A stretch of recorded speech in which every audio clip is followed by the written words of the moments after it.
Yeah, well, I think we listen. They're a good attacking team. They move into very good spots for each other, and for us, I thought a little bit initially was getting reasonable pressure on them to try to win balls in decent spots around the field. And they're a team that if you really start chasing them, then you can get spread out and they can find good gaps on you and get in behind you and get dangerous, get crosses in, things like that. So I thought, aside from all that, I thought we just weren't as sharp as we needed to be with the ball. I thought there was too many missed passes, short passes, too many straight passes, not enough passes, what we talked about, which is swinging the ball from side to side. Whenever we did, I thought we opened them up and had some opportunities to really move forward. For me, it was a lot of the stuff was attacking because they're always going to be a pretty good team with the ball. That is their thing. But you have to have your share of the ball and you have to create your chances and you have to be dangerous against them. And today it really kind of took us too long to get into that mold where we needed to be sharper with the ball and a little bit more dangerous and clear in our attacking thoughts, I think. And yeah, because they're always going to have their piece of the ball. That's just the nature of their team. How much of that was due to the short turnaround and maybe the hangover from clinching that spot, if at all? Yeah, I mean, I don't make excuses for anything. I do think they're a team, though, that ideally you want a little time to prepare for, just because they're very systematic in their moves and and way they move around the field and getting their outside backs really high. And you want to, it's ideal if you get a little time a week to prepare for them and make sure that certain communications and things like that are clear. So I mean, I'm sure there's some little factor in there, but. At the end of the day, we just need to be a little bit sharper and bounce back and yeah, just be a touch better than we were, right? So. Did you think it was a foul on Morrow? I did. That was my initial impression. I mean, my take on that as a former outside back is whenever you're dealing with a ball that's coming kind of across the field and you're trying to play it, especially in your box, the forward has the ability to take risk and kind of bump you and give you a little piece as you're trying to deal with the ball. And I mean, worst case scenario for the forward is it's a foul. Best case scenario is he creates a mistake and something good comes out of it. And for me, I think in our league, I've had this discussion when I was a part of the referee committee. You have to protect the outside backs on the weak side because they don't know what's happening behind it, and the forward has the ability to take risk, right? Because there's really nothing that they can lose on that. And so for me, Justin got bumped at about the exact same time he was trying to make a play on the ball, which disrupts his ability to play on the ball, which to me should be a foul. So I haven't seen the replay. That was just my impression of it at the moment that it happened. Greg Seba had his hands full with Parkhurst and Sauer most of the game. He asked him to shift left when he made the substitutions, but was there any discussion about drawing him out wider to get the center backs to move out of space?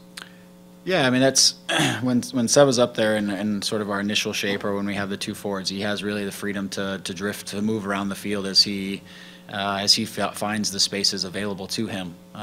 It was really, I thought he was getting hung up a little bit between the center backs too often, that they were able to kind of just stay tight to him and man mark him almost too much. And so as we shifted and moved him out wider, I thought he was able to find more chances where he could pick up the ball facing forward and move forward and start to create, whether it be for him or for someone else, but create attacks out of that position. So yeah, I mean, I thought, again, if we're not sharp with the ball and not moving it quickly, then it's easy for defenses to find him and clog up spaces and make it difficult on him, right? And today we weren't sharp enough with the ball, which in the end means that we lose time. Seba loses time when he gets the ball. But having Josie up there next to Seba kind of helped relieve that pressure that Seba was facing. Having a player up there that can hold the ball and bring them into play. So how much is Josie's, I guess, decision to get sent off midweek hurt? Well, we want always to have the availability of all of our players, and I think over the course of the year, Seba and Josie have been able to develop a relationship of, especially as of late, in terms of moving off of each other and using each other in different ways to create problems for the defense. I think Seba and Josie make the entire back four do a lot of work to defend them, and at times there it was too easy for I think their center backs especially to just key in on our forwards, and we need to, it's better when there's a combination, especially guys who are used to playing each other and their movements are off of each other and in coordination with each other, and so maybe we missed that a little bit. Did you miss Osorio today as well? Yeah, I think Johnny's been incredibly sharp lately, and his ability to wiggle out of the initial pressure, to lose the first guy and to be able to play forward, to playmake in his way of playmaking is. I think he's been very, very sharp. So it's tough to say when you have a guy who's really in form and he's not out there on the day that you don't miss him on some level. So sure. How's he feeling? What's his Much better, much better. So he's just going to be progressing over the next few days and should be fine for next weekend. And did Damien have the MRI yesterday? What's his status? Damien had the MRI, has a hamstring pull, strain, whatever you will. So I imagine for him it's going to be a good couple of weeks. It's not of the real mild variety, so we're going to have to work him back. How crazy do you expect next week to be with all the teams playing at the same time? And it seems like you guys can finish anywhere from second to sixth, really, depending on what happens tonight.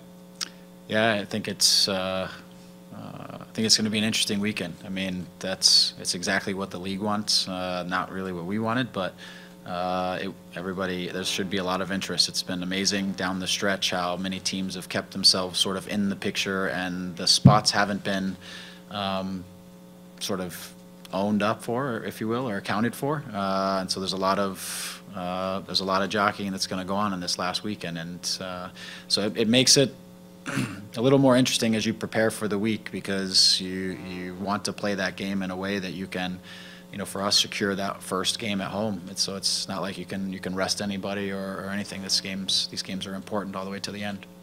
Joe starting in that, was that just a matter of giving him some reps? Yeah, exactly. It was, it's as you get into the playoffs, anything can happen, and for us, Joe, he's been very sharp in training the last few weeks, and you saw last night in the Orlando game, a goalkeeper can go down, and you have a guy who you have to pull off the bench who hasn't seen match action in weeks and weeks, and you find yourself in a pinch. So for us, it was get Joe in there just to feel a game. If we'd had another opportunity or a different way to do it, maybe we'd do it that way. But Joe, I thought was fine today. I don't think anything was specifically on him. So for him, it was an opportunity to feel the game again, should that be something we have to deal with or go to in the playoffs.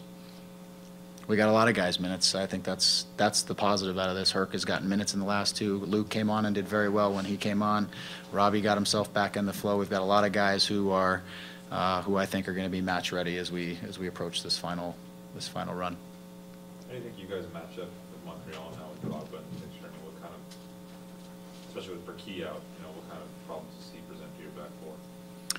Yeah, I mean, he's obviously big, strong forward who can hold up the ball. One of the most difficult things, I actually have played against him in France, and one of the most difficult things with him is that 1 minute he'll play like a beast, and he's physically, you're trying to deal with him, and the next minute he'll fall over. And so the second you think you're going to play hard on him, he drops to the ground, he gets a call. So it's a very difficult matchup for you, because he can do a lot of things, and if he can draw fouls when you try to play physical with him, then you're really in a tough situation. So for us, it's key to minimize the amount of service he gets, make sure we have presence on him. We'll prepare for all of those things this week, but I think we match up with him pretty well, quite well, and I think a lot of that has to do with just with athleticism and midfield strength and things like that. That I think it'll be an interesting matchup for sure.